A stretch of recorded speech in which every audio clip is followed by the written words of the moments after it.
Estimados amigos, sean todos muy bienvenidos a esta transmisión en vivo directamente desde Israel, en donde a diario estoy actualizando sobre no solamente las últimas novedades de esta terrible guerra que estamos viviendo aquí en Israel, sino también tratar de ayudarles a entender lo que está ocurriendo. No solamente que nos estremezcamos y nos estremecemos, por cierto, de estas escenas macabras perpetradas por el grupo terrorista Hamas, sino tratar de entender el trasfondo de lo que está ocurriendo aquí, la historia de este conflicto, y realmente hoy vamos a estar justamente hablando sobre quién tiene razón, los israelíes o los palestinos. No les voy a responder ahora. Probablemente algunos digan Israel tiene razón, probablemente algunos digan los palestinos tienen razón, probablemente algunos digan los dos tienen razón. La respuesta cada uno la tomará al final de esta charla que estaremos brindando aquí en el marco de estas transmisiones en vivo para contar un poco lo que está aconteciendo y, como dije, elaborar mejor estos datos que nos llegan a cantidades enormes. Un poco antes de comenzar con esta charla, lo que está aconteciendo en Israel fue un día difícil, ¿no? Un día difícil como todos los días difíciles.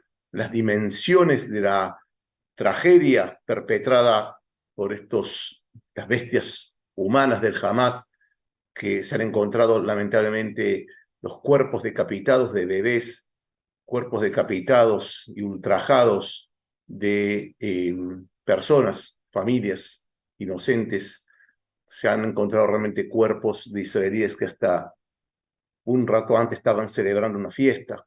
Ha sido un día muy, muy difícil, además de ataques. Personalmente tuve que entrar también en el refugio porque había la sospecha de que algunos drones o algunos misiles hayan caído en la región donde yo vivo, cerca de aquí, proveniente del Líbano. Si bien también desde el Líbano hubo ataques. Pero no voy a hablar ahora tanto de lo que está ocurriendo en Israel. Por supuesto, dejen las preguntas tanto en español como en portugués. Estamos haciendo esta transmisión simultánea y quiero agradecer también a nuestro querido amigo traductor Salmer Borges por estar traduciendo del español al portugués en forma voluntaria y realmente emociona estos gestos también de solidaridad de Salmer y de otros que nos hacen brindar el cariño y el apoyo, y principalmente a cada uno de ustedes. Así que vamos a comenzar entonces con una presentación que voy a hacer, que voy a ahora estar compartiendo la pantalla. Una presentación que voy a hacer sobre realmente en este conflicto palestino-israelí que ustedes deben estar escuchando no solamente ahora porque estamos en guerra, desde hace mucho tiempo, diferentes versiones, diferentes personas que hablan, diferentes, digamos, relatos o narrativas, ¿no? Pero ¿quién tiene razón realmente? Este es un conflicto, yo siempre lo digo, es un conflicto que primero tiene más de 100 años, segundo que es un conflicto que es víctima de muchísima propaganda, de muchísimos relatos. Es una guerra de narrativas que está en la televisión, en la radio, en las redes sociales, por supuesto, en diarios.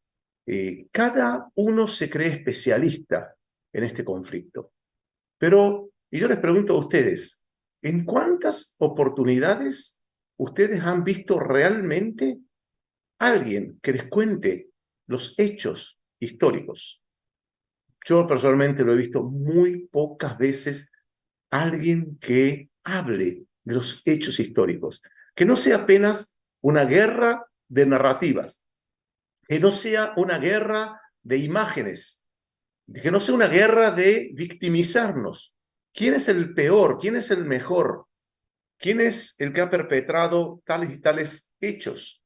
La idea aquí es justamente a través de los hechos históricos, que son indiscutibles, porque la cantidad de documentos que hay son enormes, ¿no? No hay duda sobre diferentes acontecimientos históricos, y la idea, el objetivo de esta charla es justamente que salgan de aquí con información en serio, no con narrativas, no con propagandas, no con relatos baratos, vulgares, de gente que cree que sabe, pero que no sabe.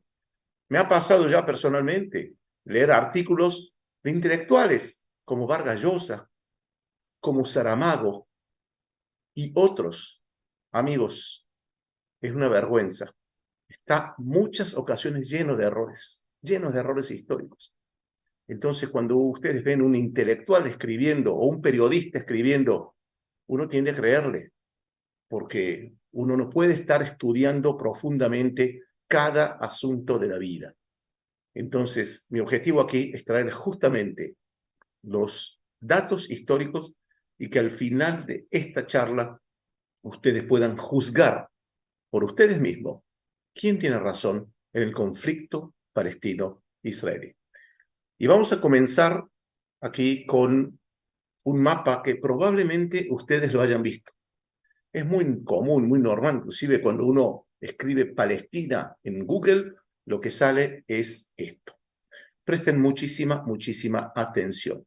Y les pido también, los invito a que ustedes interpreten qué es lo que dice este mapa, es decir, no solamente lo que dice a nivel palabras, sino qué mensaje está transmitiendo este mapa. Si uno ve así muy por arriba, ¿cierto? O la primera impresión que tienen es que en el año 1946 había un país llamado Palestina, ¿correcto? Que a lo largo del tiempo se fue reduciendo hasta llegar a ser Israel. Conclusión, alguien que no conoce los hechos, que es la mayor parte de las personas, ¿no? Yo siempre digo, nunca me puse a profundizar el conflicto de Yugoslavia en los años 90, porque es muy complejo, porque uno tiene otros intereses, otros focos. Así es la mayor parte de las personas, también con respecto al conflicto israelí-palestino. Entonces, la primera impresión que nos da cuando vemos esto, y no primera impresión, inclusive leyéndolo más profundamente, si vamos a los detalles, fíjense que aquí había ciudades, ¿no? Es decir, aquí dice propiedades judías en Palestina durante el mandato británico, ¿no? Cosas así muy pequeñas, y Palestina fue cediendo y reduciéndose hasta ser Israel. Y yo les quiero decir muy claramente que esto es fake. Fake. Falso. Falsísimo. Y vamos a entender por qué esto es falso. Y los invito, por supuesto, a dejar vuestras preguntas en el área de comentarios. Cuando ustedes vean este mapa, vuelvo para atrás, cuando ustedes vean este mapa, sepan que le están haciendo propaganda. Sepan que les están haciendo una manipulación. No porque yo esté de acuerdo o no esté de acuerdo con el mapa, porque esto es mentira. Esto es una manipulación. A ver, yo puedo ser hincha del Barcelona y el Real Madrid le gana a Barcelona 7-0. No me va a gustar, pero es la verdad, es un hecho. Lo mismo aquí. Y de eso justamente vamos a estar hablando, calculo que en la próxima hora, así que acompáñenme porque calculo que más de uno aquí en esta transmisión en vivo debe estar preguntándose ¿de dónde nació esto? ¿De dónde? ¿Por qué? ¿Por qué ese odio? ¿Por qué esa rivalidad? Vamos a entender el trasfondo del conflicto y para eso tenemos que irnos a la Palestina del Imperio Otomano. Aprovecho, si bien nosotros vamos a tener una charla sobre eso, sobre el origen del pueblo palestino, probablemente en los próximos días, pero el nombre Palestina es un nombre de una región geográfica que ya desde el siglo V a.C., el historiador griego Heródoto la menciona, que va entre Egipto a Siria, una región geográfica. no un país, no una unidad administrativa, no un Estado árabe, de hecho los árabes no existían en esa época, no un Estado musulmán, el Islam por supuesto tampoco, perdón, los árabes existían, el Islam no existía, es decir, estamos en una región geográfica, recién el emperador Adriano en el siglo II la va a oficializar como una unidad administrativa oficial, llamada la provincia de Palestina. Pero bien, vayamos al siglo XIX.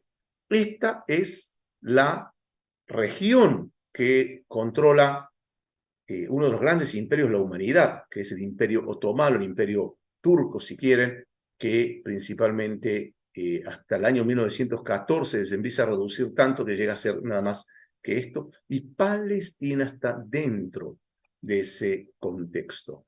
Si hablamos de la Palestina de la época de la de la administración otomana, del Imperio Otomano, vemos una división en provincias, ¿no? O sí, en regiones, en provincias.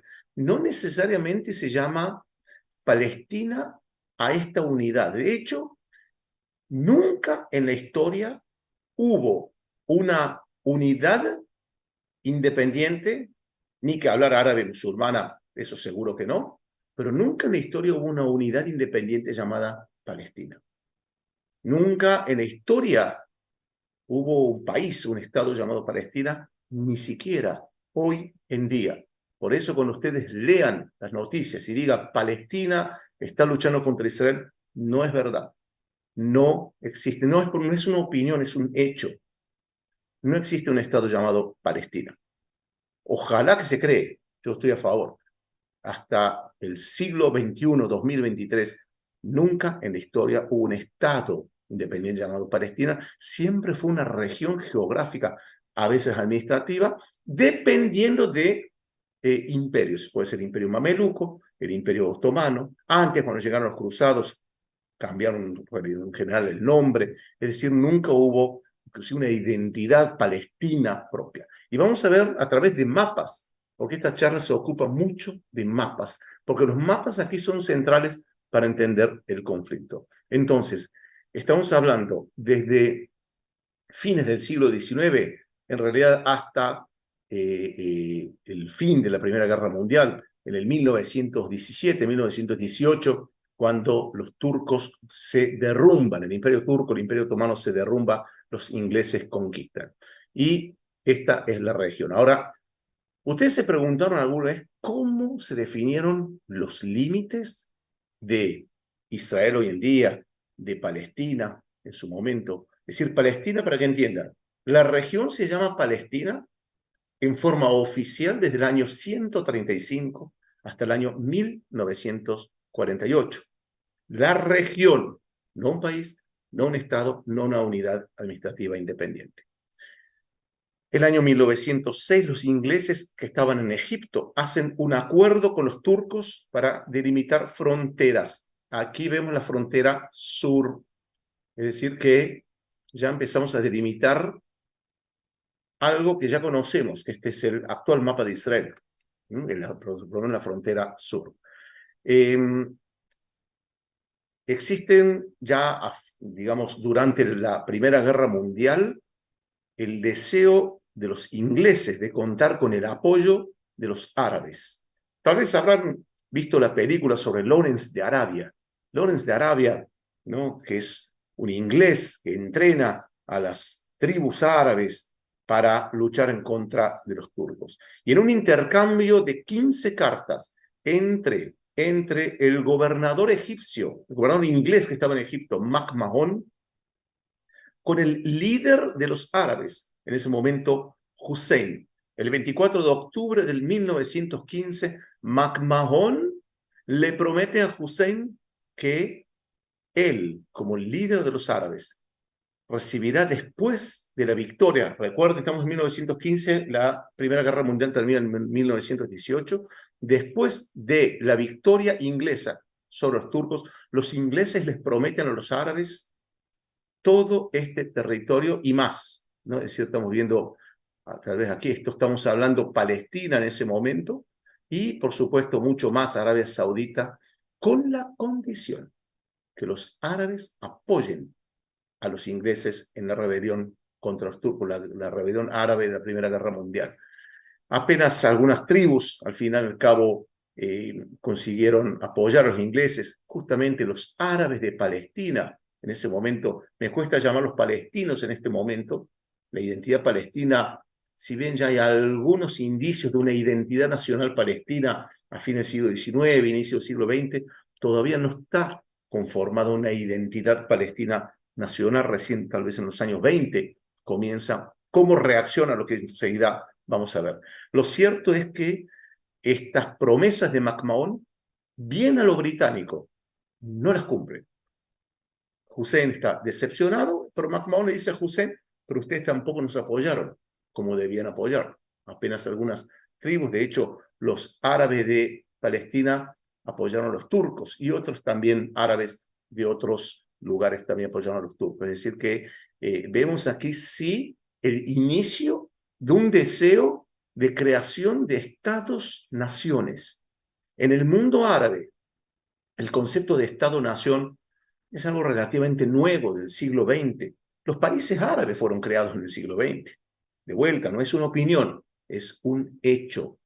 Es decir, desde el punto de vista de los árabes, hasta el siglo XX, ser un árabe de Egipto, si uno le preguntaba a un árabe de Egipto, ¿quién eres? Él iba a decir, yo soy un árabe.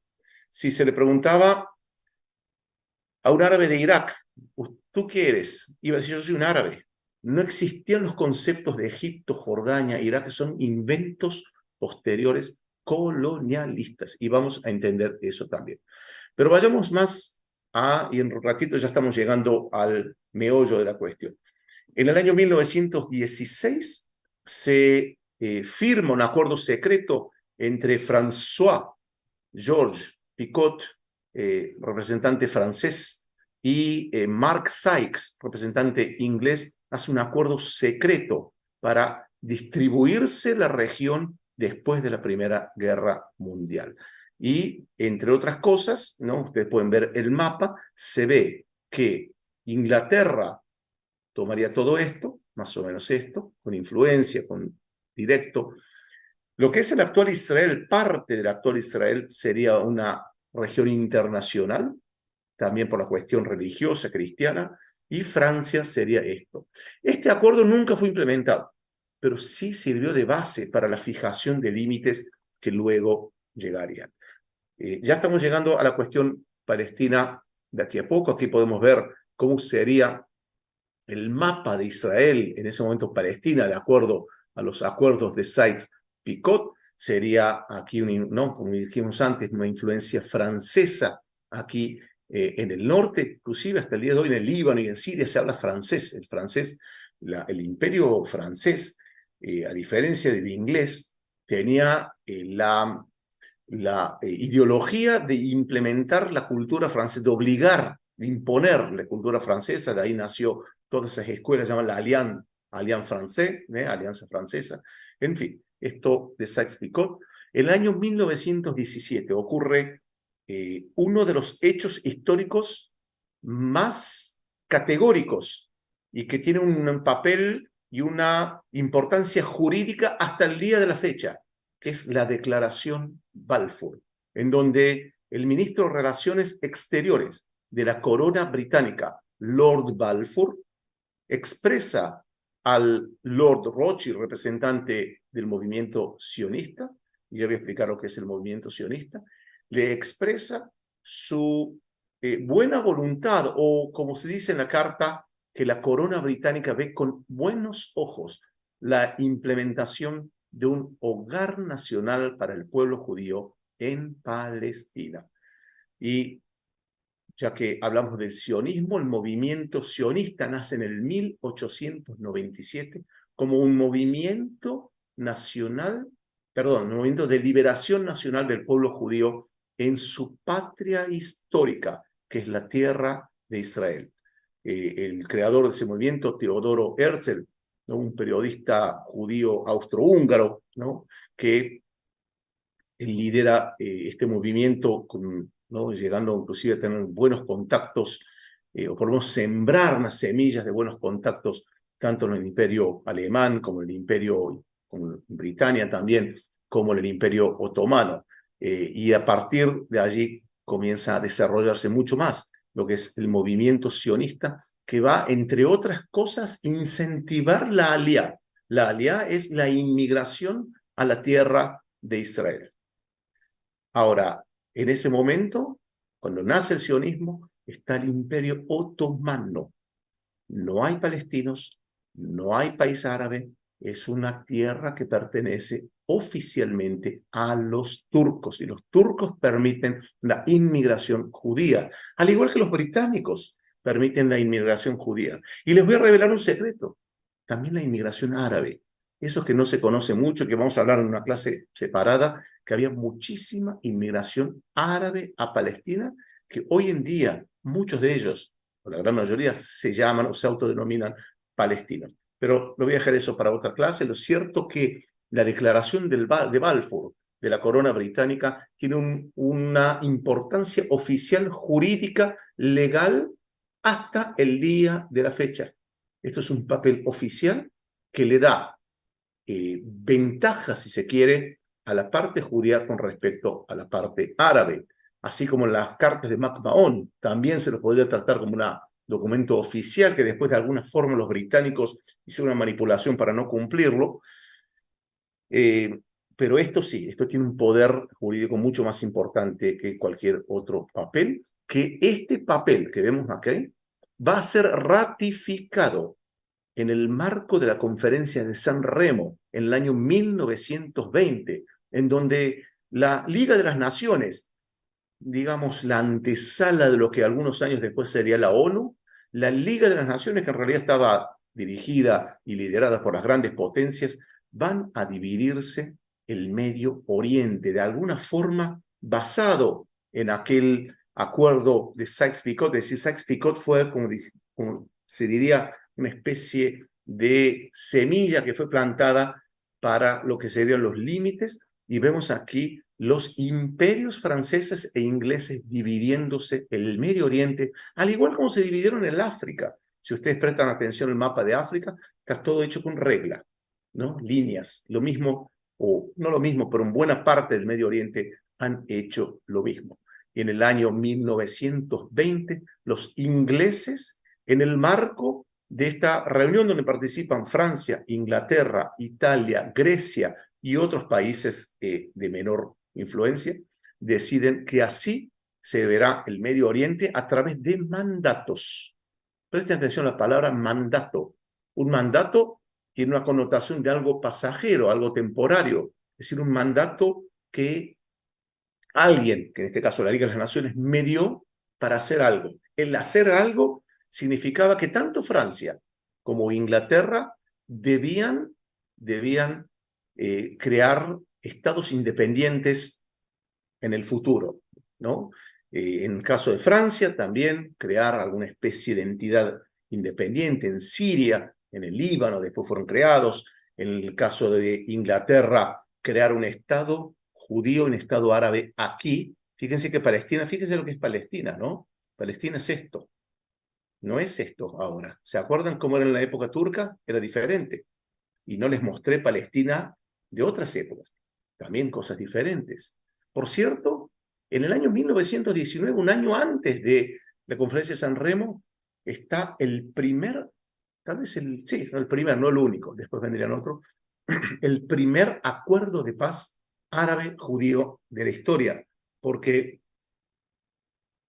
se firmó el acuerdo entre Weizmann por el movimiento sionista y Faisal por el movimiento nacionalista árabe, no palestino, árabe, en el cual uno reconocía el derecho del otro a existir. Es decir, que ya los árabes en el año 1919 dan el visto bueno, es decir, el liderazgo árabe que estaba en Arabia Saudita da el visto bueno para que en esta región, sin determinar los límites exactos, exista desde una autonomía, después había cuestiones de interpretación, desde una autonomía judía hasta un Estado independiente judío, y ellos se quedarían con el sueño de la Gran Siria. El sueño de la Gran Siria es un sueño desde la época medieval, que la Gran Siria para los árabes incluía Palestina aquí, y Siria.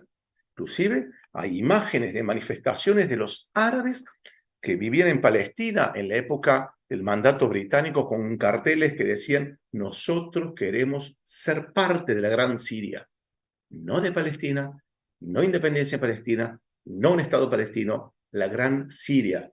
No significa que no había movimientos, ¿no?, que procuraban también o buscaban la independencia de un Estado palestino, pero la gran mayoría anhelaba aquel sueño grande de la gran Siria, que nunca fue realizado, porque los franceses rápidamente, después de este acuerdo, echaron a los árabes, a los líderes árabes, a Faisal y a Abdallah. Faisal, los ingleses, para compensarlo, le dieron Irak, y a Abdallah, fíjense lo que hicieron con Abdallah, los dos hijos de Hussein, fíjense qué hicieron los ingleses con Abdallah, le dieron de regalo Jordania. Esto es un invento, al igual que Irak, otro invento que los británicos dieron de regalo para compensar a dos líderes árabes, porque estaban muy frustrados porque ellos, los ingleses, le habían prometido que iban a recibir Siria, ¿no?, una gran Siria. Todo eso se vio truncado, frustrado. Y lo que, bueno, también se fijan límites en el norte, ¿no?, en la región del Galil, de la Galilea, del Golán. Ok, vemos también aquí, y en un ratito voy a estar hablando del nacionalismo palestino, pero es verdad que hasta el año 1922, la mayor parte, recuerden, vuelvo atrás, que los ingleses le regalan Jordania a Abdallah, y esto pasa a ser el mandato británico sobre Palestina. ¿Okay? Es decir, nunca en la historia hubo una cosa tan delimitada de esta forma, porque Palestina a veces incluía hasta aquí, a veces incluía Siria, ¿no? Pero el mapa que vemos aquí, ¿no?, que es el mapa que tanto israelíes como palestinos presentan. Israel inclusive incluye las alturas del Golán, que pertenecen a Israel oficialmente ahora, pero esta es la Palestina que los palestinos también lo ven como su patria histórica. No puede ser una patria histórica porque nunca en la historia hubo un mapa así. Jamás hubo un mapa. La primera vez que vemos este mapa es en el año 1922, hace exactamente 101 años. Entonces, todo tipo de argumento de decir nosotros, tampoco la Israel bíblica era así, ¿no? La Israel bíblica era una cosa así, inclusive en partes de Jordania, no voy a entrar en eso. Lo cierto es que el mapa que conocemos de hoy en día de Israel fue definido por los ingleses en el marco de la Conferencia de San Remo, en la Liga de las Naciones, en el año 1922. Luego también franceses e ingleses van a también arreglarse en el norte, diferentes formas, no por intereses económicos, creo que eso está claro, los imperios tenían los intereses económicos comerciales. Es verdad que cuando hablamos de inicios del siglo XX, o en primer cuarto del siglo XX, la mayor parte de la población es decir, lo que es el mandato británico, la mayor parte de la población son árabes. Eso es verdad. Vemos aquí en azul son los asentamientos judíos, en verde los asentamientos árabes. Había más o menos, con todas estas olas inmigratorias, ya en el año, desde los años 30, la proporción, no voy a decir que se iguala, pero llega a estar un tercio, dos tercios más o menos, pero en los primeros años realmente la mayor parte son árabes. Pero estamos hablando nuevamente del mandato británico, no de un Estado árabe independiente, no de un Estado palestino que nunca en la historia existió. Y si podemos aquí culpar a alguien del problema entre árabes y judíos, o de palestinos e israelíes, podemos únicamente culpar a los británicos. Porque lo que hacen los británicos es lo siguiente. ¿Se acuerdan la declaración Balfour? ¿Se acuerdan la conferencia de San Remo? Los árabes reaccionan en forma muy violenta principalmente contra San Remo, contra el resultado de la conferencia de San Remo, no porque no hay un Estado árabe aquí, porque los ingleses les mintieron a los árabes, como ya mintieron en el pasado, ¿eh? ¿no? Son imperialistas, tienen sus intereses imperialistas. Al ser imperialistas pueden hacer lo que quieren, básicamente. Entonces, traicionan a los árabes, no les da. Inglaterra había prometido Siria para los árabes, se lo da a los franceses en un acuerdo. La frustración es tan grande, que ahí podemos decir comienza el nacionalismo palestino. Se empieza a desarrollar un, una identidad palestina. Recién en el año 1922, si bien hay algunas expresiones ya antes, pero básicamente en la década de los 20 empiezan a haber ataques violentísimos contra asentamientos judíos, masacres, la masacre de Hebrón en el año 1929, que desapareció prácticamente, de hecho, la comunidad judía de Hebrón, que era de siglos que estaba allí, disturbios en Jerusalén, disturbios en Jafo. Fue una verdadera masacre. De alguna forma recuerda lo que está ocurriendo en estos días. Lo cierto es que el movimiento sionista, cuando empiezan las olas inmigratorias, no, o sea, tratan de evitar que los judíos que venían de Polonia, de Rusia, se asienten en lugares que ya están poblados. Es por eso que la zona costera del mar Mediterráneo es la zona que más asentamientos va a haber, Tel Aviv, por ejemplo, porque los árabes en general no se asentaban en el plano, sino en la montaña, que hay una zona montañosa, lo mismo en la Galilea. Tampoco en el valle de Jezreel, donde yo vivo. Por eso hay muchos kibbutz, muchos moshavs, o ciudades, pequeñas ciudades, aquí o alrededor del mar de Galilea, porque realmente los árabes estaban en la montaña y los judíos en la zona costera. Eso lo van a ver en un ratito mucho más claro. Yo sé que ahora ven un conjunto de puntitos. La cuestión es que los ingleses comienzan también a prometer a los árabes cosas. Empiezan a reducir la inmigración judía a Palestina, comienzan a darle beneficios a los árabes, pero en la década del 30, una gran inmigración judía proveniente de Alemania, tras la ascensión de Hitler al poder, los árabes se rebelan mucho más fuerte. En el año 1936, va a comenzar la Gran Revuelta Árabe. Ahora, antes de hablar de la Gran Revuelta Árabe, nuevamente, para que veamos en limpio, ¿no? Hasta ahora vimos, ¿no? Más o menos, este es el mandato británico sobre Palestina entre los años 1922 y 1948. ¿Les recuerda algo? Es parecido al mapa de Israel actual, ¿correcto?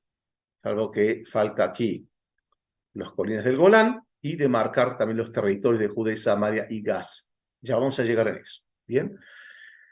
Lo cierto que, como consecuencia de la gran revuelta árabe entre los años 36, que comienza en el año 36, se prolonga hasta el año 39, los británicos, ante semejante muestra de violencia por parte de los árabes de Palestina, incentivados por sus líderes, por una figura de Haj Amin al-Hussein, el mufti de Jerusalén, el líder religioso de Jerusalén, gran amigo de Hitler, aquel que le propuso Hitler llevar o ejecutar la solución final en Palestina.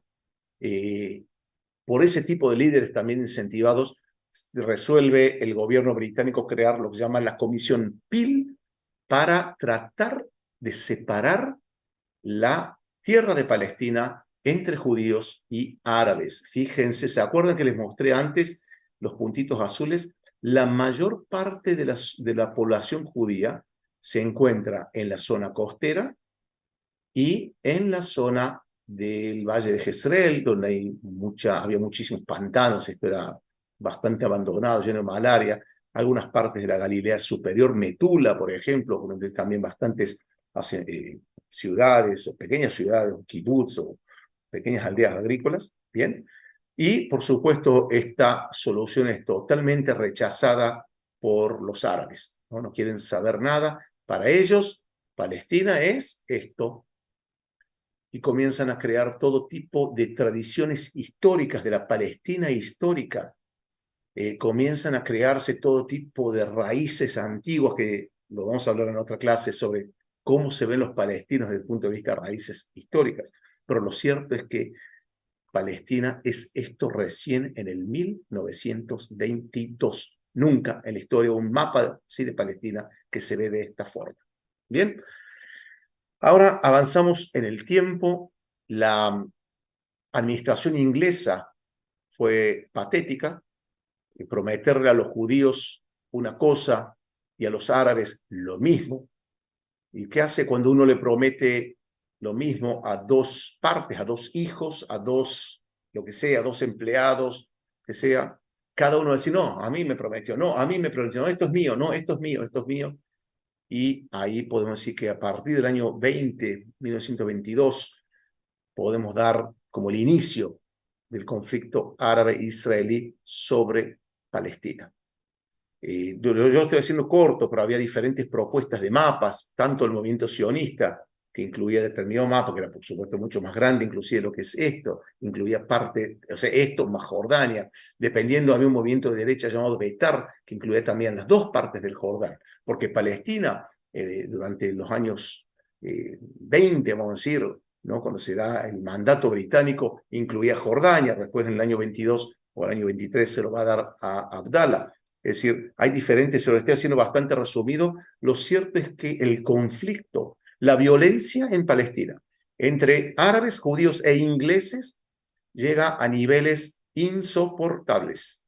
Los ingleses, que tenían el mandato de crear aquí un Estado árabe y un Estado judío en forma oficial, se dedicaron a hacer cualquier cosa menos eso. Sobre todo, explotar comercialmente a esta tierra a través del puerto de Haifa, entre otras cosas, ¿no? Puerto de Haifa traía también petróleo de Irak, ¿no? Hacia Europa, es decir, y otras, ¿no? Otras bondades de esta tierra. Lo cierto es que en el día 29 de noviembre de 1947 la ONU se reúne para decidir la partición de Palestina. ¿Se acuerdan de la Comisión Peel? La Comisión Peel sirvió de alguna forma de base. Lo cierto es que desde la ONU, cuando la ONU, ¿no? Sus inicios, estaban en sus inicios, era una organización dentro de todo seria, respetada, no como lo es ahora, propone este mapa de división de Palestina, en el cual se toman en cuenta las poblaciones judías que estaban en la zona costera, la que estaba en la zona de los valles, porque de vuelta los árabes no vivían en los valles, vivían en las montañas. La parte verde es la parte árabe. Jerusalén pasa a ser una especie de, como dice así, corpus separatum, una especie de administración internacional, ¿no? De varios factores internacionales. Y esta fue la votación realizada el 29 de noviembre de 1947, votación de la Asamblea de la ONU, liderada por alguien que después sería una persona muy reconocida en Israel, que es el brasilero Osvaldo Aranha, quien no solamente gracias a él, pero también tuvo su contribución para que la resolución de la partición de Palestina por parte de la ONU se lleve a cabo. Esta resolución de dividir en dos fue aceptada totalmente por la parte judía, rechazada totalmente por la parte palestina. De la parte palestina, ellos decían la Palestina histórica, concepto que, vuelvo a decir, no existe en los registros de la historia, no existe, es un invento eso. Pero empiezan a crearse la cuestión de la Palestina histórica, de nuestros antepasados, así como los judíos también, bueno, parte judía, la arqueología y la conexión del pueblo judío en esta tierra es más que obvia, es más que clara a lo largo de los siglos, pero los palestinos también comienzan a decir que Palestina para ellos es de aquí a aquí. ¿Okay? Sí hay una identidad palestina, sí hay un movimiento nacional palestino que quieren todo lo que es la Palestina.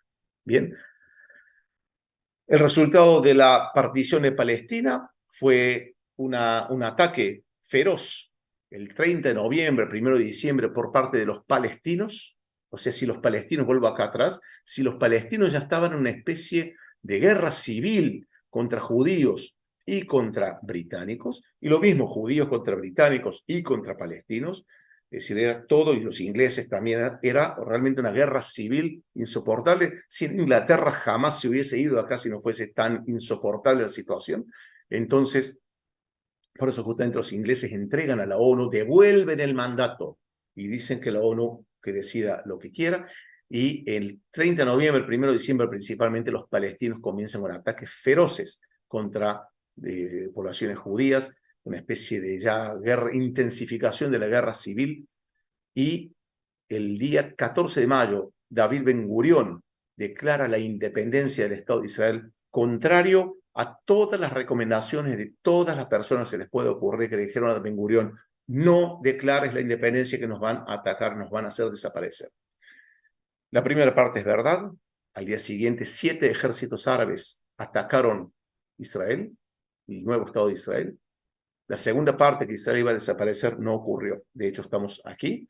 Pero lo cierto es que 7 ejércitos árabes, Líbano, Siria, Egipto, Jordania, Irak no tiene frontera, algunas legiones de Arabia Saudita y los propios palestinos estando aquí, pero básicamente, por decir, 5 grandes ejércitos árabes atacan el joven Estado de Israel. El resultado fue humillante, porque Israel, ¿se acuerdan del mapa de partición de Palestina?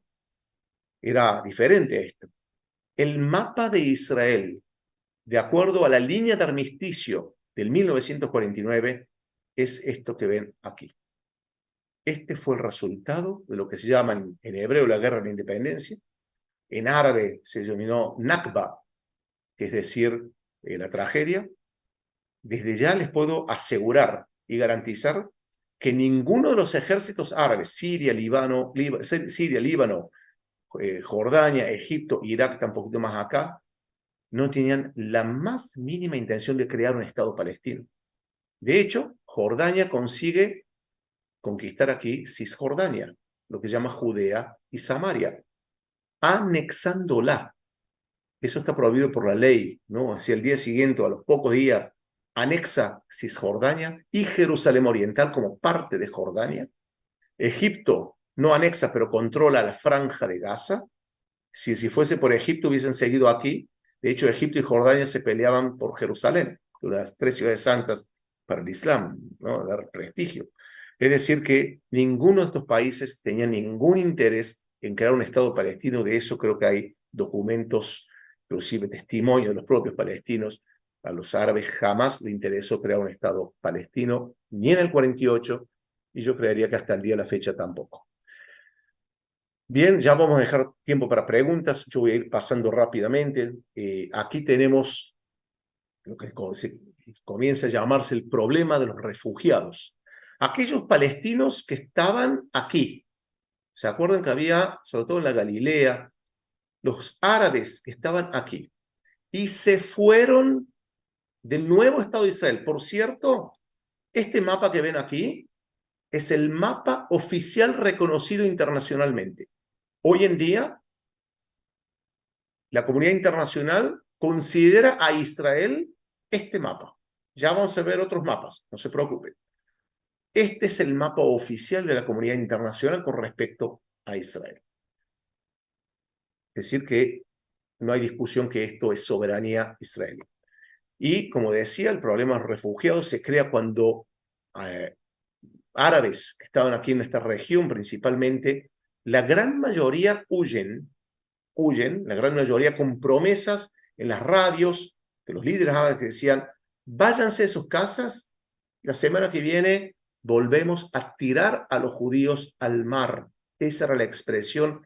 Hay enorme cantidad de documentos sobre ese tipo de expresión, hay testimonios sobre los llamados de los líderes, las radios. Una parte sí es expulsada también por grupos del ejército israelí, por diferentes motivos. No era la política oficial de Ben-Gurión de expulsar o echar gente, pero hubo casos, por supuesto, también de que se echaron gente de sus casas. La gran mayoría se fue. La gran mayoría se fue. ¿A dónde? A Cisjordania.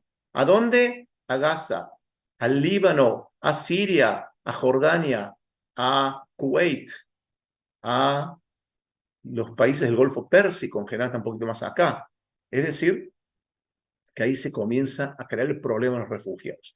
Aquellos árabes que decidieron quedarse aquí, dentro del joven Estado israelí, es lo que hoy en día llamamos árabes israelíes, o palestinos ciudadanos del Estado de Israel, como decía un profesor mío de sociología. Es decir, recibieron ciudadanía y hoy en día, y desde, si no me equivoco, años 49 o 50, gozan prácticamente de los mismos derechos. Es decir, gozan hoy en día de los mismos derechos y prácticamente las mismas obligaciones. No voy a entrar en eso ahora. ¿Bien? Entonces, eso es importante. Se crea el problema de los refugiados en el año 48. Por cierto, la definición de refugiado, de acuerdo a la ley internacional, a la ONU también, es que un refugiado es llamado así apenas, es mucho tiempo, por el término de 10 años. Hasta el día de hoy, los palestinos siguen reclamando, pasaron 75 años, siguen reclamando el derecho de los refugiados a volver a sus casas que están aquí, ¿okay? No solamente los refugiados, sus hijos, sus nietos, bisnietos y tataranietos. Estamos hablando de millones y millones de personas. Es algo que los palestinos enseñan hasta el día de la fecha, que los refugiados algún día van a volver, no a Cisjordania y a Gaza, van a volver a todo esto que está aquí. ¿Bien? Ya vamos a hablar más de esto, vamos a seguir más tarde también con preguntas. Un evento central que tiene que ver con el conflicto palestino-israelí es la guerra de los 6 días. Por supuesto que en el medio ocurrieron muchas cosas entre el 48 y 67, pero esto, como dije, es un resumen, estoy haciendo, la verdad, un pecado que en una hora explicar uno de los conflictos más complejos que hay en el mundo, que no solamente es difícil entenderlo, también es difícil explicarlo, porque es complejo en serio. Pero vayamos intentando aclarar los puntos. La guerra de los 6 días, en junio del año 1967, ejércitos enemigos, principalmente Egipto, Siria y Jordania, con la ayuda de Arabia Saudita, con la ayuda del Líbano, comienzan a concentrar tropas en la frontera con Israel. Egipto cierra el estrecho de Tirán para el paso de navíos israelíes al puerto de Eilat, al Golfo de Eilat. Ambas, tanto concentración de tropas como el cierre del estrecho de Tirán, es considerado por la ley internacional casus belli, es decir, caso de guerra, y en apenas 6 días. Luego, y justamente en nuestra plataforma de cursos online tenemos un curso sobre la guerra de los 6 días, de 8 clases, o sea que imagínense lo profundo que es, pero en cuestión de 6 días, a pesar que el clima en Israel en esa época, en el año 67, era muy, muy tenso, se hablaba de un segundo holocausto.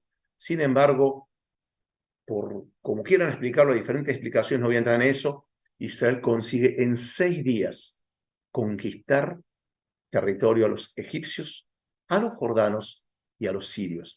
Y el resultado es básicamente este. Israel triplica su tamaño.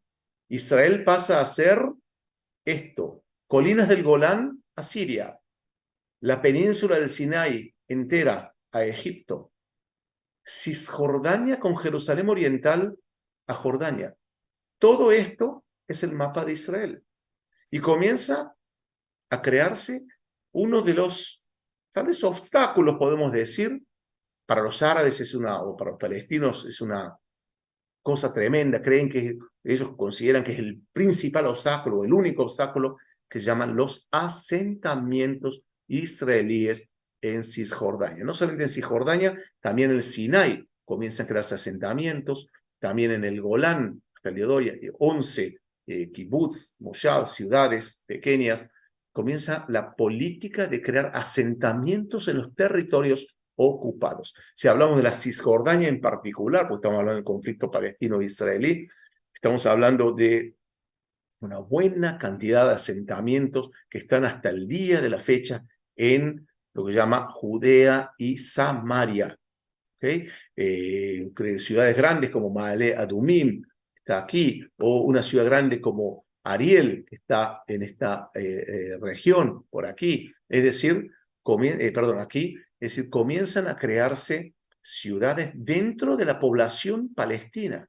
Es decir, vemos un montón de ciudades palestinas en verde, y los azules una especie de cosas que interfieren en esa seguida o en esa continuidad territorial palestina, o más que territorial, demográfica. Hoy en día estamos hablando cerca de 3 millones de palestinos que viven aquí, contra aproximadamente unos 600, 700 mil israelíes que viven aquí. El concepto en aquella época era que va a haber tantos asentamientos de tal forma que los judíos o los israelíes van a ser mayoría. Nunca ocurrió eso. De hecho, estamos en una minoría israelí dentro de una población civil palestina, como dije, ronda hoy en día poco más de los 3 millones de personas.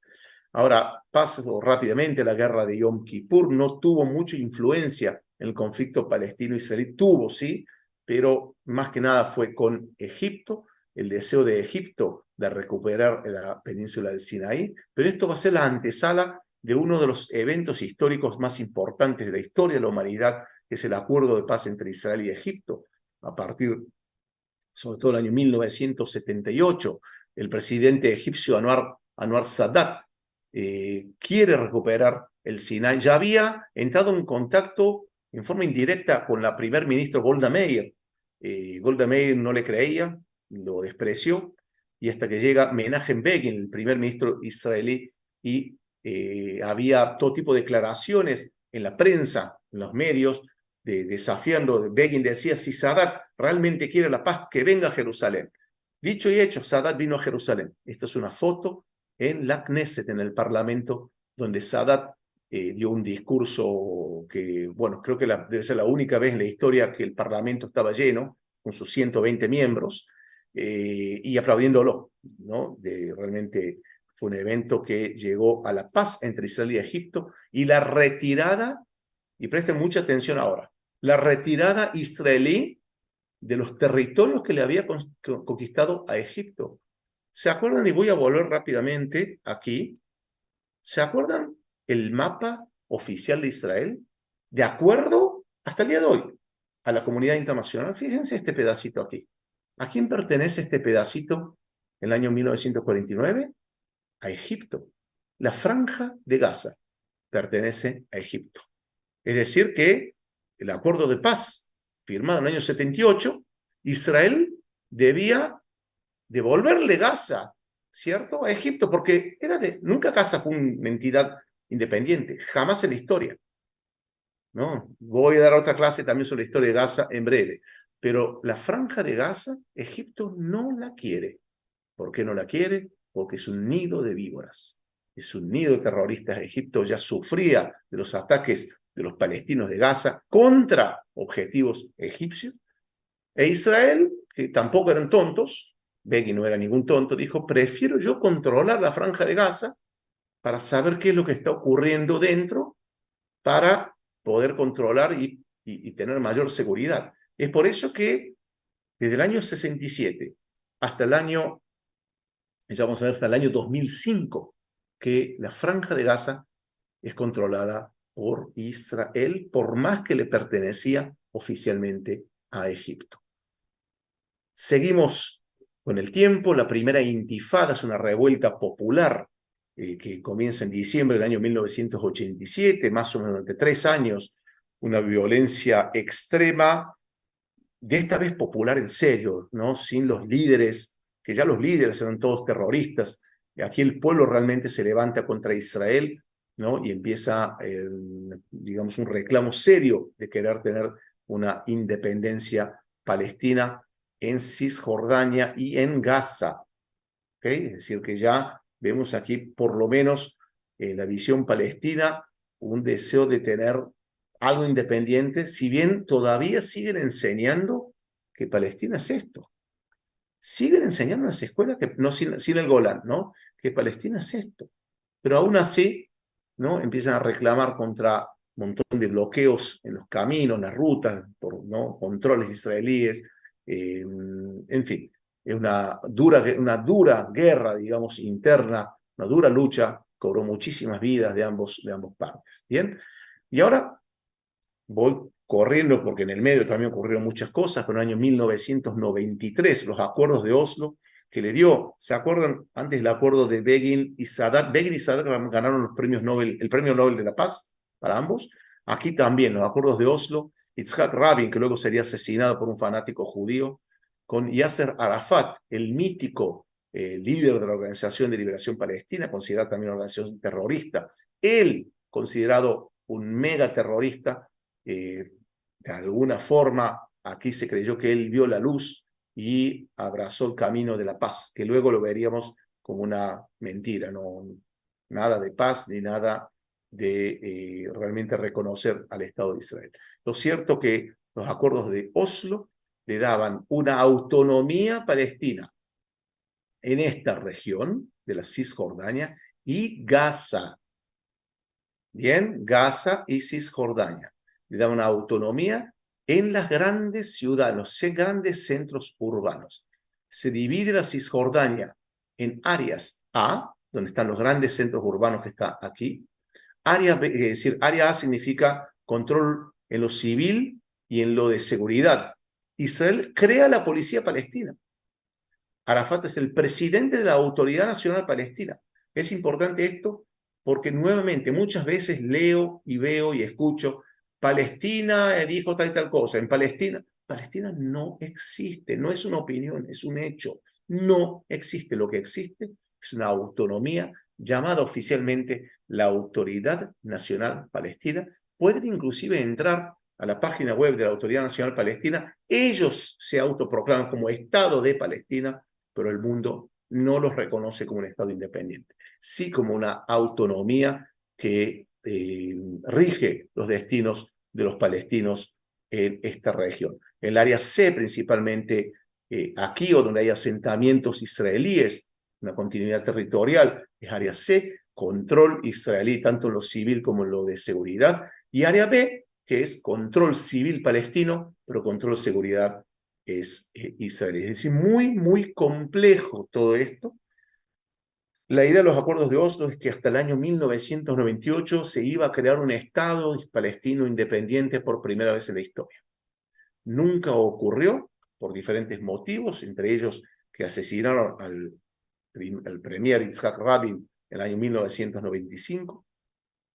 El Hamas, que había sido creado en el año 1987 en el contexto de la primera intifada, se fortalece mucho y se opone mucho a los acuerdos de Oslo, porque para el Hamas, Palestina es esto. Y eso no es negociable. Todo es Palestina, no Judea y Samaria. Pero los voy a confesar, para este señor que ya falleció, y para todos los de la Autoridad Nacional Palestina, el mapa de Palestina también es este. También es este. Yo cuando voy a Jericó, que es una ciudad palestina, me tratan como un rey, veo los mapas de Palestina en las calles y es este, sin las alturas del Golán. Es esto. No enseñan en las escuelas palestinas que esto es Palestina y esto es Palestina. No lo enseñan. Lo que enseñan es todo. No se puede entender una de las raíces del conflicto aquí y de la probable imposibilidad que se llegue alguna vez a un acuerdo entre israelíes y palestinos. Bien, en el año 2000, paralelamente a la retirada israelí del sur del Líbano, estaba ocupada por Israel durante 18 años, comienza una segunda intifada que ahí sí ya fue orquestada por este señor, Arafat, teóricamente frustrado por las negociaciones que fracasaron en Camp David, en Estados Unidos, entre el primer ministro entonces, Ehud Barak, y Arafat, y con la excusa que el líder de la oposición, Ariel Sharon, que luego sería también primer ministro, subió a la explanada del templo, y eso es una provocación, y estalló una serie de actos de violencia que eran tremendos. Yo vivía en Jerusalén en esa época, eran tremendos. Todos los días un bus explotaba, todos los días había noticias de un atentado, de un bar, de un hotel, de un casamiento donde venían palestinos, se inmolaban dentro de la población civil. En el año 2005, el ya mencionado premier Ariel Sharon decide lo que llama ejecutar el plan de desconexión de Gaza, una retirada unilateral de la franja de Gaza y de algunos asentamientos en el norte de Samaria. Bien, ¿se acuerdan? Cisjordania, Judea y Samaria. Una retirada unilateral de Gaza. ¿Qué significa eso? Que las ciudades israelíes, asentamientos, aproximadamente había unos 8.000 israelíes en una población de cerca en ese momento de 1,5 millones palestinos, se retiran todas las casas, se evacúan todas las ciudades y aldeas israelíes, se las destruye, Israel las destruye, no todas, pero buena parte, y la presencia militar también, afuera. Es decir, que en este momento quien asume el poder en Gaza es la Autoridad Nacional Palestina. En ese momento ya Arafat no estaba, ya había fallecido, y quien asume es Abu Mazen o Mahmoud Abbas. Abu Mazen es el nombre de guerra, era el segundo de Arafat en su momento, y la Autoridad Nacional Palestina, por presión americana, los errores más graves que hizo Estados Unidos en el mundo árabe es tratar de imponer la democracia en una cultura que no sabe lo que es la democracia. Entonces, impone la democracia también en los territorios palestinos, y en Gaza gana el Hamas en el 2006. La Autoridad Nacional Palestina, principalmente representada por el partido del Fatah, ¿no? El partido oficial, teóricamente más moderado que el Hamas, teóricamente, pero más o menos una ideología desde el punto de vista nacionalista parecida, es decir, que Palestina es todo, ¿no? Inclusive Arafat decía en árabe que vamos a hacer la paz con Israel, que es una paz temporaria hasta que recuperemos todo, ¿no? Lo decía en árabe, en inglés decía, sí, vamos a hacer la paz, y viva la paz, y viva la paz. En árabe tenía otro discurso para sus séquitos, ¿no? Sus fieles seguidores. Por supuesto, Yasser Arafat es una figura muy popular en la calle palestina hasta el día de hoy. La cuestión es que en el 2006 Hamas gana las elecciones, hay una contienda entre la Autoridad Nacional Palestina y el Hamas, hay mucha lucha, violencia. Al final deciden crear un gobierno de alianza, de unidad nacional, pero en el año 2007, es decir, no funcionó porque se seguían peleando. Pelea no significa discusiones, pelea significa matarse, se mataban unos a los otros. Decenas de muertos en esta lucha interna palestina. Por cierto, no recuerdo haber visto manifestaciones en el mundo en contra de la violencia interna palestina. Se mataban a decenas de personas y el mundo calladito. Lo cierto es que en el año 2007 el Hamas hace un golpe de Estado y ya expulsa de forma definitiva a la Autoridad Nacional Palestina, y desde el año 2007 hasta nuestros días somos víctimas de los ataques constantes de Hamas desde la Franja de Gaza a poblaciones como Ashkelon, como Ashdod, más cerquita aquí Sderot, y todo lo que son las poblaciones o los kibbutz, ¿no? Que seguramente ahora conocen los nombres por las masacres que perpetraron estos animales, estas bestias, alrededor de la Franja de Gaza. Es decir, que esto podemos de alguna forma resumir lo que es el conflicto palestino-israelí. Pero algunos puntos importantes ahora sí para dar un resumen muy urgente, esto para un curso anual, ¿no? Lo que estoy haciendo realmente es una degustación de los principales conceptos, pero resumiendo podemos decir, desde el punto de vista jurídico, no es una opinión mía, no es porque me gusta, pero desde el punto de vista jurídico, Israel tiene derecho a existir, algo que los palestinos niegan el derecho de Israel a existir, y hasta hace poco la gran mayoría de los países árabes también negaban el derecho de Israel a existir, lo tomaban como un país ilegítimo. Inclusive me tocó escuchar a algunos políticos de diferentes países de Latinoamérica que siguen con eso, ¿no? Sobre todo la izquierda, que Israel no es invadió Palestina y no sigue otro tipo de barbaridades y estupideces. Lo cierto es que desde el punto de vista legal, jurídico, tenemos la Declaración Balfour, un documento central, reafirmada en la conferencia de San Remo. Eso es oficial, no se lo puede desconectar. Es como un contrato eso. Firma un contrato, es una forma también oficial. El plan de partición de la ONU de 1947, la ONU, que en ese momento sí era una entidad importante, respetada, con autoridad y poder, los árabes no la respetaron. La línea de armisticio del 49, por eso les traje este mapa, de vuelta. Este es el mapa de Israel de acuerdo a la ley internacional. La ley internacional no reconoce la soberanía israelí sobre Cisjordania, por eso que Israel no la anexó todavía. Si bien hubo todo tipo de planes, no lo va a anexar, no creo que lo hagan.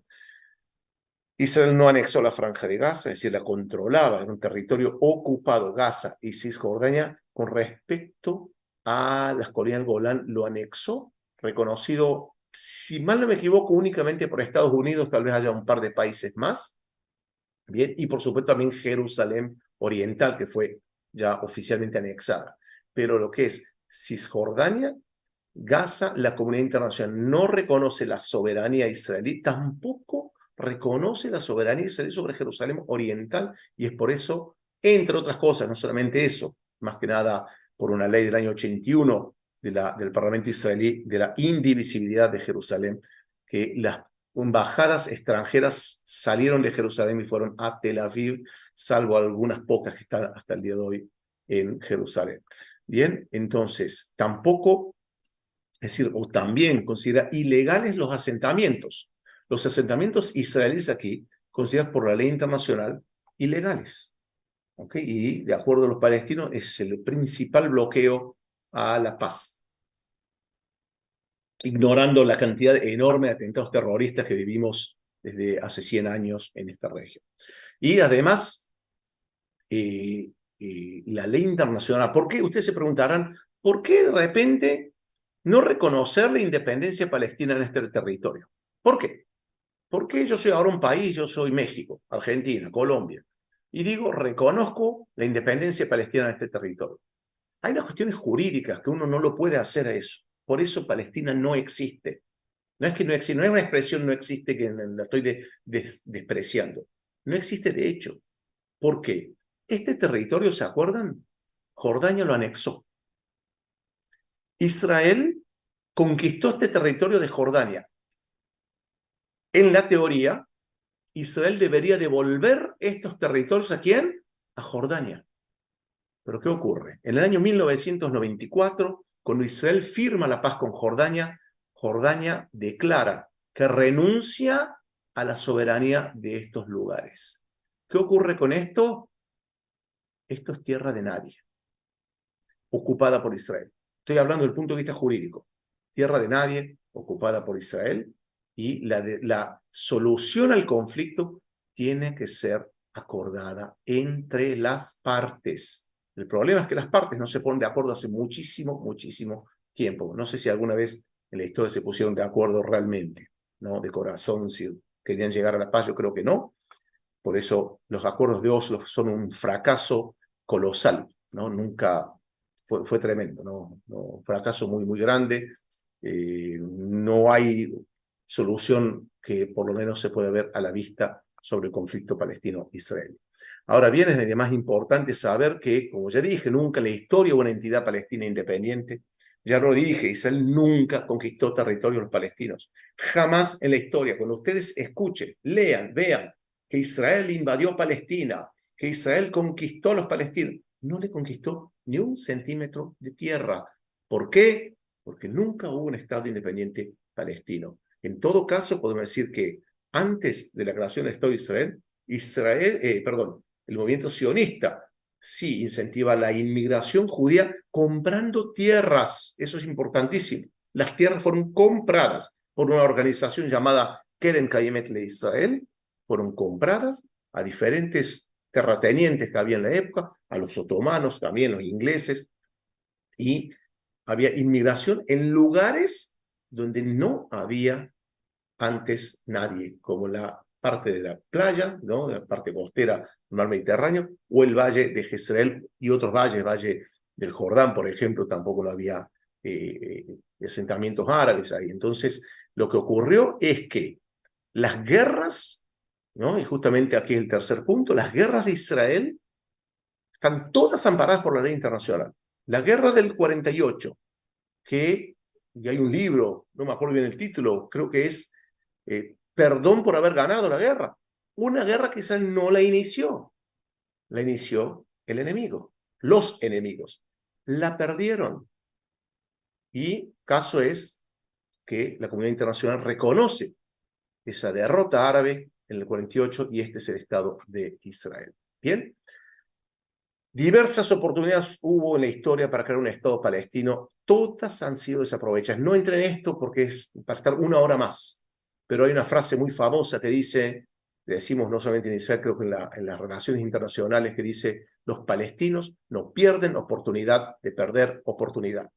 Inclusive en el año 2003, el primer ministro Olmert, inclusive le ofreció a Mahmoud Abbas que Jerusalén, la ciudad vieja de Jerusalén, con el muro de los lamentos, el lugar más sagrado del pueblo judío, sea una zona internacional. Israel se retiraría inclusive a la ciudad vieja.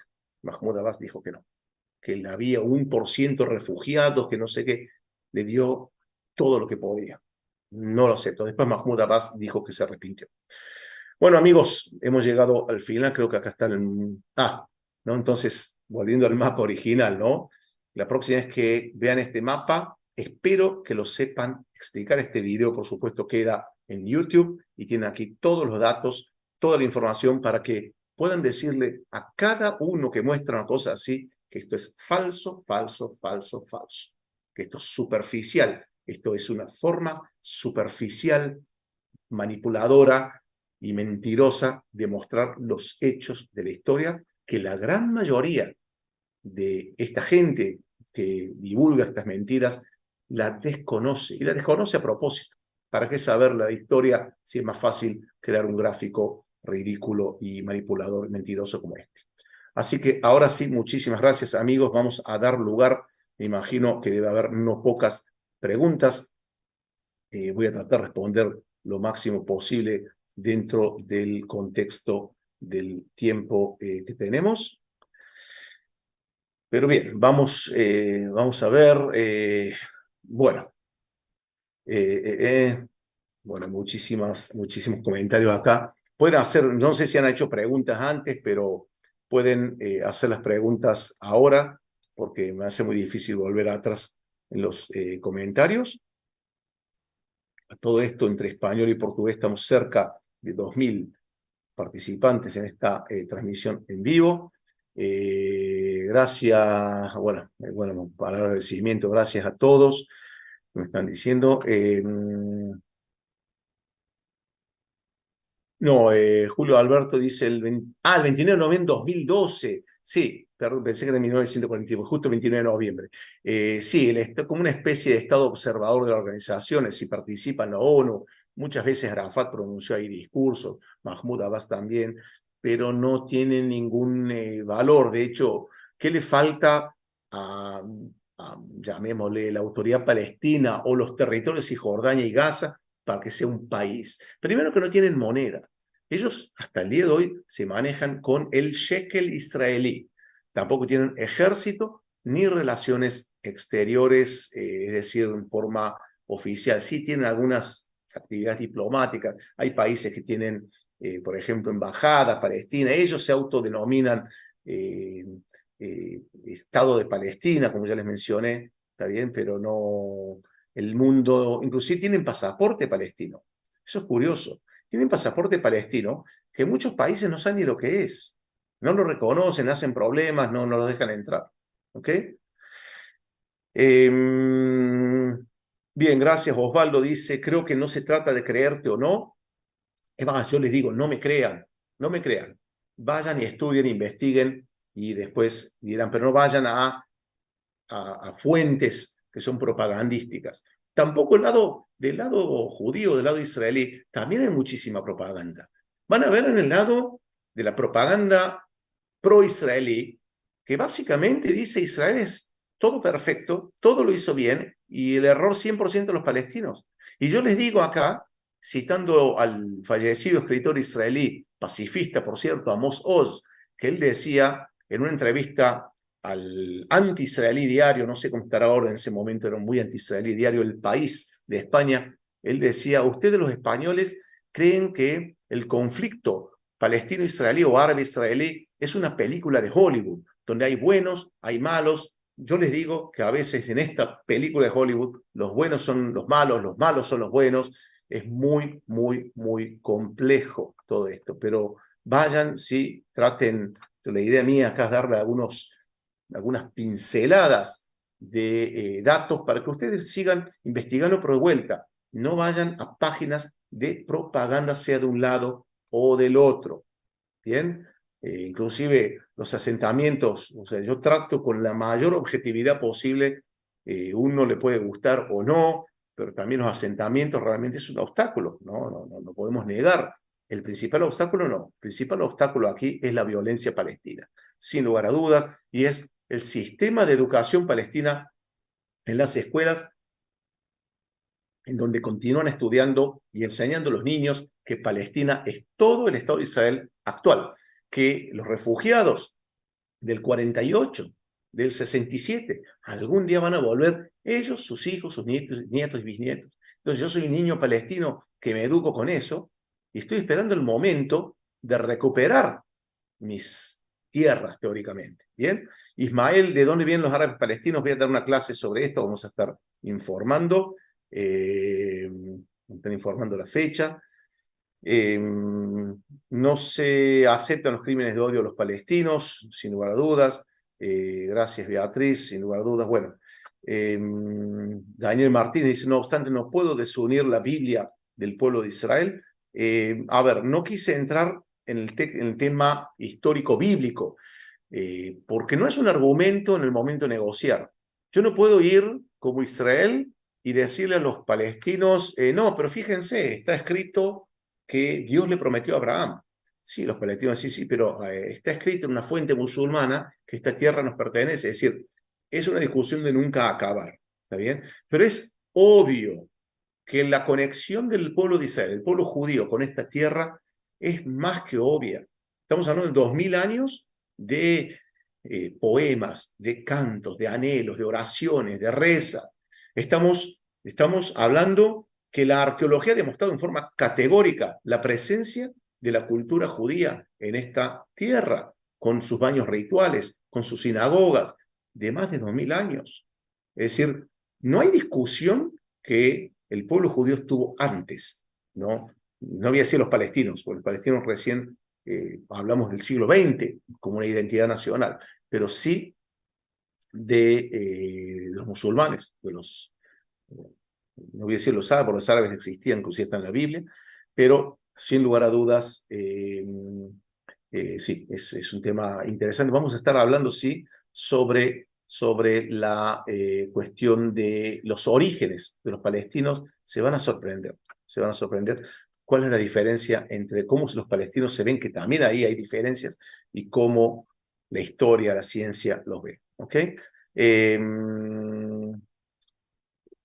Sergio Potinsky pregunta el tema de la moneda en la época británica, ¿era la lira palestina? Por cierto, es una buena pregunta porque palestino, también los judíos eran palestinos en la época del mandato británico. Es decir, ellos tenían un documento con el nombre y decía, mandato británico en Palestina, eran palestinos, se consideran palestinos. ¿Por qué? Porque estaban en Palestina del mandato británico. De esos tenemos documentos, ¿no? Enorme cantidad de documentos sobre eso. La identidad nacional palestina, árabe, principalmente musulmana, no todos, algunos cristianos también, comienza a identificarse a los árabes que viven en Palestina mandatoria y que no aceptan, por supuesto, el plan de partición de la ONU. Entonces empiezan ya a esos árabes que no se quedan en la Israel del 48 a identificarse como palestinos. Robson pregunta en los días de hoy qué es la relación entre OLP y Fatah. Es lo mismo. La Organización para la Liberación Palestina, compuesta principalmente por Fatah, es prácticamente lo mismo. ¿Ok? Pastor Francisco Volpe, ¿qué esperar de esta guerra con países liderados de izquierda que apoyan al Hamas? Apoyar al Hamas, directa o indirectamente, es como apoyar a los nazis. Es decir, uno en la Alemania nazi podía estar de afuera, si uno no la condenaba, de alguna forma uno es cómplice. Bien, lo mismo, a mi opinión, ocurre aquí cuando yo veo a algunos políticos de izquierda principalmente, a algunos intelectuales, hablar a favor del Hamas o hablar No, hay argumentos. El Hamas se está defendiendo. ¿Defendiendo de qué? Si Israel ya se retiró en 2005. De hecho, Israel está manteniendo a la población civil con energía, con gasolina, con agua, con gas, con alimentos, ¿no? Y eso nadie lo sabe, nadie lo dice, ¿no? Entonces, sí, suena medio absurdo. Muchas veces he escuchado también cómo Israel le va a cortar la energía a la Franja de Gaza, por primera vez en la historia. ¿Por qué? Porque, no, pregunta si es verdad que secuestraron a Adolfo Reutemann, no que yo sepa. Ahora me hiciste preocupar. No, alguien preguntó ahí, quiero creer que no. Estaba en España, hablé con él hace 2 días. Pero en definitiva, cuando alguien dice no se puede atacar ahora al Hamas en Gaza porque hay población civil, yo quiero preguntarles a esa gente si estaban en contra, es decir, si esa gente hubiese vivido en el año 1945, se hubiera opuesto al bombardeo de los aliados a la Alemania nazi. Hubiesen dicho, no, no bombardeen la Alemania nazi porque hay población civil, es verdad.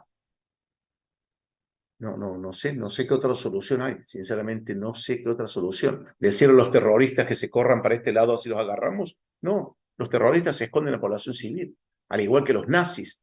No les importaba nada a la población civil. No hay diferencia entre el Hamas y el partido nazi, o el nazismo como concepto, como una dictadura, como un totalitario. ¿Ok? Bien. ¿De dónde viene, pregunta Ángela Freire, de dónde viene el dinero de la causa palestina? Principalmente de Irán y de Qatar.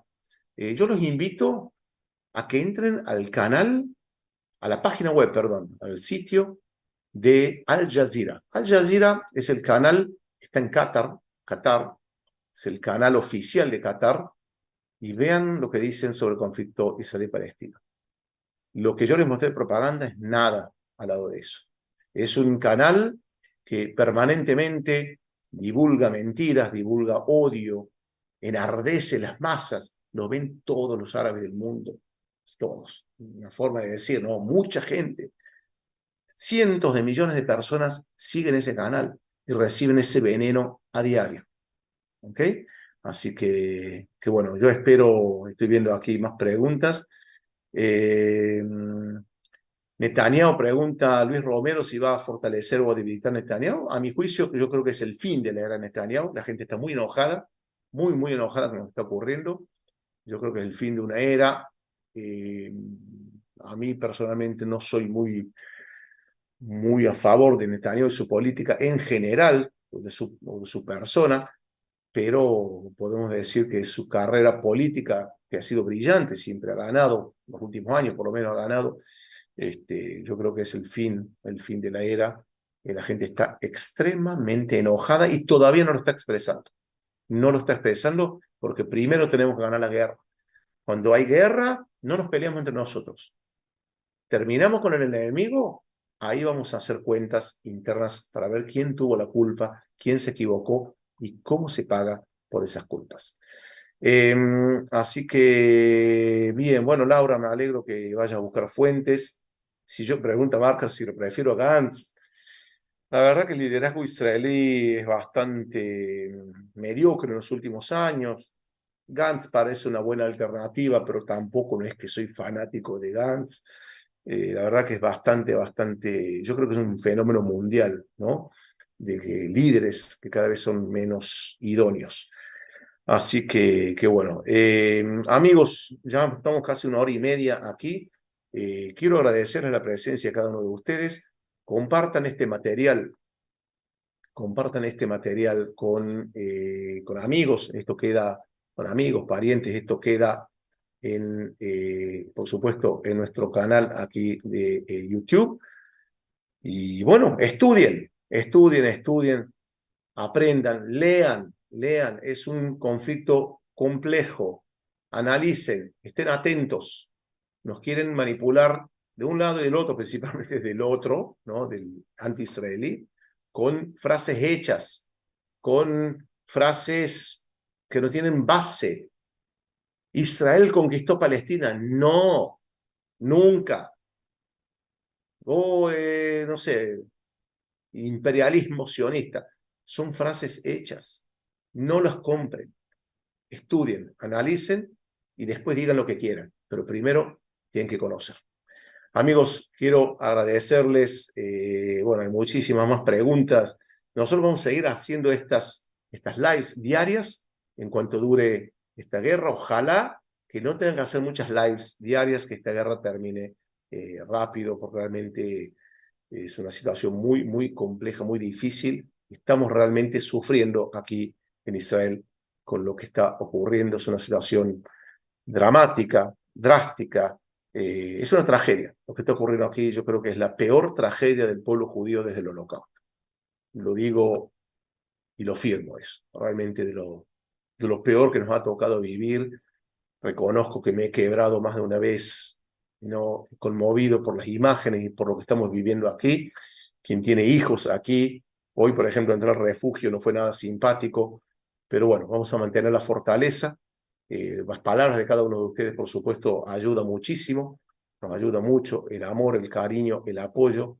Y bueno, nosotros de nuestra parte, desde Moriah, lo mínimo que podemos hacer es tratar de compartir el conocimiento, nuestro conocimiento, no para que nos crean, para que también ustedes despierten sentido crítico y no crean en cualquier político o pseudo intelectual, e inclusive un intelectual como Vargas Llosa, que uno dice, Vargas Llosa dijo, no, se equivocan con los datos, porque son muy complejos. Es mucha información, yo les hice un resumen súper extremo. Así que bueno, muchísimas gracias amigos, nos veremos Dios mediante en el día de mañana. Estén atentos a la información, inscríbanse en el canal de YouTube que van a tener todo el tiempo información, activen la campanita y también síganos en Facebook, en Instagram, tenemos mucha información que estamos actualizando permanentemente. Mañana vamos a tener un evento muy especial que tiene que ver con un proyecto que estamos haciendo que yo creo que ustedes tienen que ser parte de esto. Así que, amigos, muchísimas gracias y nos vemos en breve. Gracias. Chao, chao.